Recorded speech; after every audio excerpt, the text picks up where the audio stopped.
Hey, welcome to a special episode of the Good for Business podcast with two of the people I'm the biggest fans of in town. Josh Gillis, owner of Catfish Alley Studios, and Ryan Munson, owner of Munson Brothers. And they've got a huge event, a singer-songwriter contest this Saturday afternoon coming out. We're going to get this out super quick. So tell us a little more about this singer-songwriter contest. I'm so excited about this event. We had over 30 submissions of mostly local artists, and we got to hear their heart, listen to over 100 songs, try our darndest to find the ones that spoke to our hearts, the songs that had good words, that were good storytellers, that had a good melody, but also hit us on some kind of emotional level. We picked our very best 10, and there's some that could have easily have, that was hard. And this Saturday from 2 to 6 p.m., we have 3 very awesome celebrity judges coming to judge these 10 songs. And the winner is going to get a $500. They're going to get to play Oktoberfest. Thanks to our sponsors, Catfish Alley Studios, they're also going to get some recording time. And Alan Aldridge's podcast, he's going to interview them and give them some PR and publicity and dig a little deeper on where their songwriting comes from. There you go. And that's the Porch Talk podcast, right? That's the Porch Talk. Are they going to get to play in the liquor store? They might that get to maybe play my favorite feature on Sunday, which is... I may get better at piano just so I can go get to do that. It's a pretty Might as well. I love that. Like, closed on Sunday is so appropriate, and it's so eclectic that only I think Alan Aldridge could pull that off. It's so cool. Well, he's on my list, and I've included you, and I think I've spoken about you in 4 of the 5 first podcasts I did. That you were a completely unreasonable thing you did to go from being a stockbroker to, selling beard wax and candles and whatnot, and then somehow now selling beer and pizza and beard wax. And oddly candles. enough, though, a much natural fit for me, more natural fit for me. So it's been good, a good transition. Well, it's a good thing. Another unreasonable person, Josh Gillis, who opened up a small, wonderful now music and podcast studio that's growing. So what's going to be your involvement in the gig? Yeah, back up, it's kind of funny. Ryan was one of the first people in here when I was looking at this place a couple of years ago, whenever it was. Yeah, we walked through and this was all dark and all the lights were on. We were like kicking up dust everywhere. And Ryan's kind of like, this mic could work, So always been huge supporters of what we had going on. We've always been supportive of you guys too. So really glad you guys are putting this on. We're just glad to be part of it, man. I know, like he's mentioned, some recording time. That's thanks to Braden Sansing. Yeah, he's with Arena Studios, and he rents the place from us to do all the audio stuff.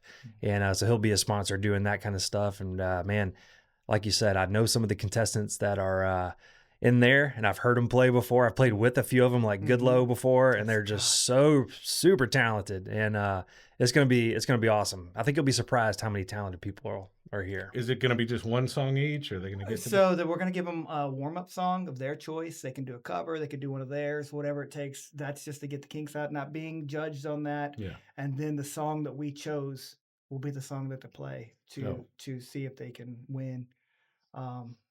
It's gonna be good. So the judges are the judges going to be named, or the American Idol type stuff going on there? So Catfish's Alley's very own Phoebe Sims is one of the judges. Yeah. If you don't know her, she is a mega creative type. She can write, she can teach, she can play, she can do it all. So she was just a natural selection as a judge. Steve Ellis, who does the Barn Series concerts, and he started the radio station over here at State. He has an amazing ear for music. And I have yet to meet Miss Patricia Young, who was picked by the Arts Council as part of their representative.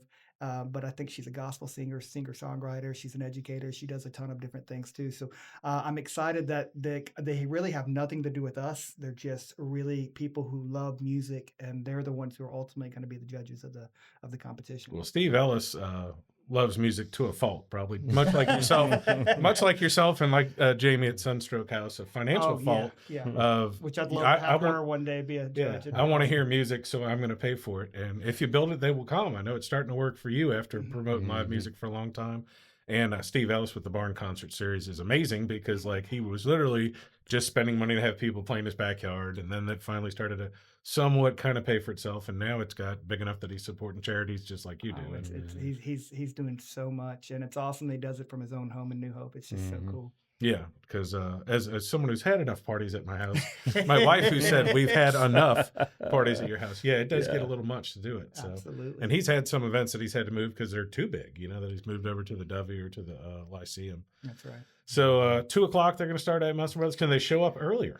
We're going to try to have them show up about 1 to do sound checks and everything. I'm hoping that everybody can show up. We'll draw names. So we don't have a particular order of how they're going to play. We have a criteria how the judges are going to judge.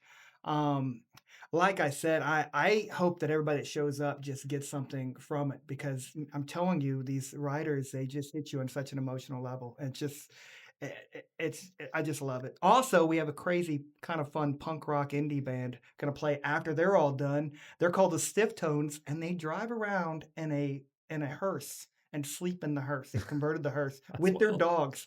It's a different level, but they're going to play like 8 p.m. and close us down after everybody's said and done. So a bunch of kind of lower energy singer-songwriter music, and then it'll end with a higher energy, fun, folksy, punk rock indie band. So when we all open for normal business that day, 11, or is it? We'll just open at 11. Okay. Yeah, we'll have everything set up. It'll be a good day. Hopefully the weather's supposed to cool down Yeah, a little bit. at least it'll so be cooled down. So. It should be a really nice time to hang out outside, especially since we haven't been able to much. You want to talk about some of the names that are on the list? Sure, we can talk about. So I knew a lot of these guys. Some of them I haven't met, but like you mentioned, Good Low Chilcutt. My funny story about him is like his family was one time. This is before we were even serving food, but they were in our place.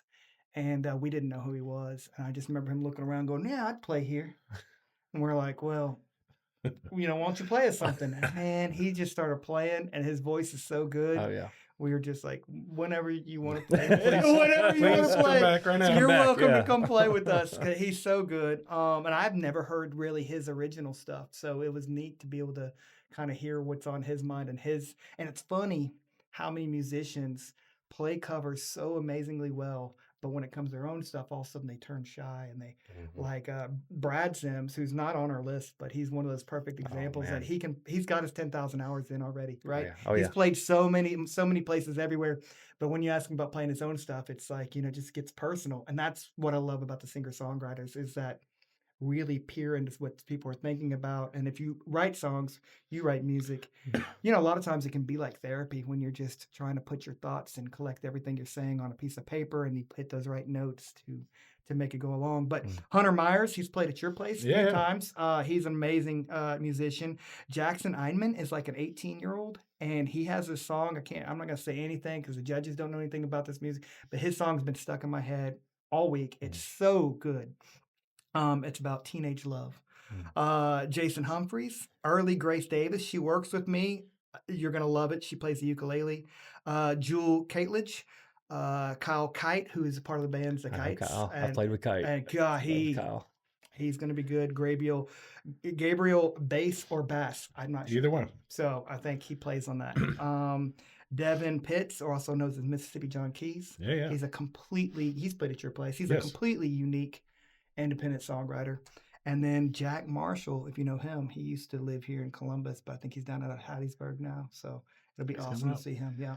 Now, you've overcome your own stage fright a little last year. Didn't you make it over to Starkville for singer-songwriter? This whole inspiration came from the Cotton District Festival. They had their own, and I just kicked in a song and said, we'll see what happens. And I got selected, and my wife was mad at me because I missed a baby shower because I had to go play singer-songwriter competition.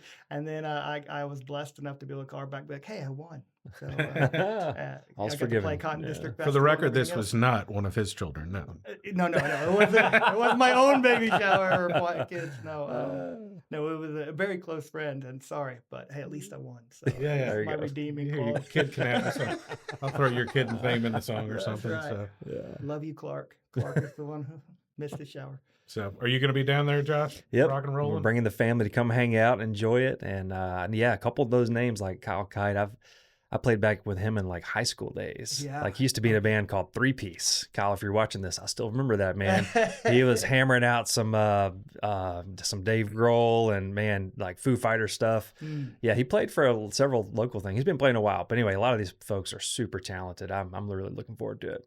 Well, that's cool. I can't say enough about Braden. Braden, of course, we record our podcast here, but Yeah, Braden yeah. edits the stuff, and he's doing some big time video stuff for us this week too. For we had the Michael Frances, the mobster guy, here a couple weeks ago for a conference, and I talked my way into an interview, and we're hoping that's going to bring more exposure on all the local stuff we've already done sure. already. Yeah. And let's go ahead and pitch away Oktoberfest. I know I'm going to have you back here before then, Mhm. but when, where, how is Oktoberfest? All right, so the top three winners of this are also going to be invited to play Oktoberfest. That is the first weekend in October. That marks our 5 years of being open. Sixth Oktoberfest. It's going to be October 3rd, 4th, and we're going to have a hangover day on that Sunday. It's going to be low key, but it will be some karaokeing and just more easy listening music on the 5th there. Yeah, I think I hung with you last Saturday. did. And we were there pretty much far into Sunday for that event. Yeah, I was talking to Quan at the Arts Council. She's like, I'm a little confused if this is the 5th or the 6th. I'm like, we had something close to this for the Arts Council at my house for 2 years, and then it skipped a year. Yeah. So you could go anywhere between 5th to a 12th annual, That's right. going whatever. But it's wonderful to have because it attracts people, community, it's something to do. I love the Sunday idea, That's gonna be fun. especially for me because, again, I had a rough Saturday while I was there. But I don't get out of my cage often, but since you've personally guaranteed perfect weather for this, and Josh, you've guaranteed perfect recording capabilities. That's right. We're going to slide over the hill and eat a pizza. So give me the absolute sales pitch. Come to our thing, that when, where, and why. I'll do my best. Man, so we've got a 7-piece polka band that's going to be playing. Mayor Stephen Jones is going to do our opening pros, which is always good to have the mayor there supporting good local events. We have a lot of partnerships happening. Josh Gillis and his kids are going to come, and they're going to do a recital here. We've got Warehouse Dance that are planning on doing a dance there. This is, I'm really excited. First off, also Brad Kidder is our MC, which he makes everything fun. That's just what he does best. We also have Friendly City Books is going to be doing a drunken spelling bee Holy cow. on Saturday at 6. Also, I think Garrett Torbert and the Golden Triangle Theater said they might come in and try to do a piece. Singer-songwriters, we've got an amazing musical lineup, beer games, fun, wear your lederhosen, eat brats. We've got homemade kraut. I mean, I don't know what else you And want. it builds up. I would say from Friday up until Saturday at 8 o'clock is your peak Germanic odyssey, and then it gets a little wild. We try to keep it really traditional, start off, Yeah. and then it kind of becomes Americanized throughout. But as somebody who's been to the Hofbrau House during Oktoberfest, we're doing pretty good. We're pretty close. And Kidder was incredible last year. Kidder- Yeah, he kept me entertained, which is hard to do. He's like Robin Williams. He's just pure adrenaline, and you just want to meet him and like, yes, let's do it. Whatever you want to do. So that's October 3rd, 4th, and 5th? Friday the 3rd, Saturday the 4th, and then the 5th is Sunday, the hangover day. It'll just be a lot more relaxed, but still come listen to And some good has music. every organization in the city of Columbus once again scheduled something there Saturday the same day too? I I think so. I don't pay attention. I don't. Last year, for example, I believe there were 2 other foot races: Little Hands, Big Trucks, and I think and Little Farmers Hands and Market. Big Stuff Something. is Yeah. still going on. But like this is our anniversary, so it's not just what we're doing the Oktoberfest to the Oktoberfest. It's our 5-year anniversary since we opened. So we're just trying to celebrate that we're still here. We're thankful to be here, and that's really our purpose, is to just have a good time. So you have time to go do Little Hands, Big Trucks. Come. It's going to be a family-friendly event. I would let the kids go to bed by 8 p.m. Yes. though. But it's family-friendly. Come, listen to some music and hang out, participate in some of the games, and it'll be a good time for everybody. And I think the more the merrier. Columbus needs more things going on, so I'm not afraid. All right, we'll pitch the event this Saturday one last time. Okay, so this Saturday from 2 to 6, listen to your community. Man, there's just not enough venues anymore. When I was a kid, I felt like there was just live music playing everywhere. And there isn't. And the fact that we're going to have actually technically 11 really amazing musicians all be together, it's awesome because they're going to feed off each other. That's what happened with my experience, is I got to meet these other people and see their songwriting styles. And like, there's nobody cooler and better than musicians. Like, they're just the right kind of people. So come and be a part of that atmosphere, add to that vibe, and hear what these guys have to say. It's a much more unique experience than you'll see, I think, anywhere else in Columbus, at least on that Saturday. Well, glad to hear it. Any parting words? No, man, we're just come support it.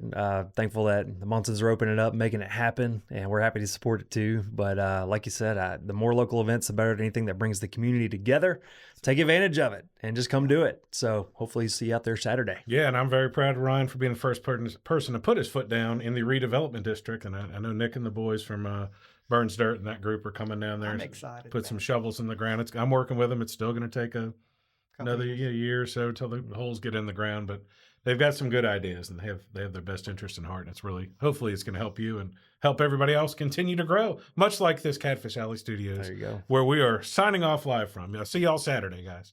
Hey guys, thanks for listening to the podcast. My name is Colin Krieger and my day job is real estate. If you're looking to buy or sell, I'd love to talk to you. Or if you just want to sit and talk real estate in a no pressure situation, I'd love to help you. I work with RE/MAX Partners in Starkville, Columbus, and West Point, Mississippi. I can help you find an agent anywhere in Mississippi or anywhere in the country. Just reach out to our office at 662-327-7705 or find me anywhere when you type in 662-329-SOLD.